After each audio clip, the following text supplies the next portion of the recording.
বলো, কথা বলো। হাই গাইস, আজকে আমরা একটা ভিডিও করছি যেটাতে একটা মোবাইলের ফ্ল্যাশ লাইট এবং একটা সুন্দর কাচের জগ, মানে কাচ না, অন্যরকম একটা জগ।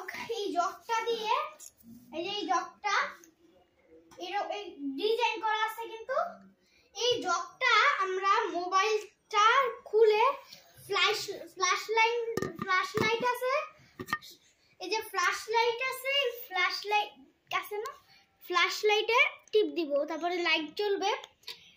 তারপরে আমরা এটা উল্টা করে যখন দিব ওই দিক দিয়ে দেখো এটা মানে আলো দেখা যাবে, একটা টর্চ লাইট চোখের মতো। হ্যাঁ, চোখের মতো। ওই দিকে এই দিকে আসো, এই দেখছো চোখ, পুরো মাঝখানে চোখের মনিও দেখা যায়। এই আমার কাছে একটু দাও। এই যে এইটা আমাদের মেহরাব, আমার চ্যানেলের নাম আল্লাহর পথে তেহান। সবাই আমার দাদির জন্য ভিডিওতে লাইক এবং সাবস্ক্রাইব করে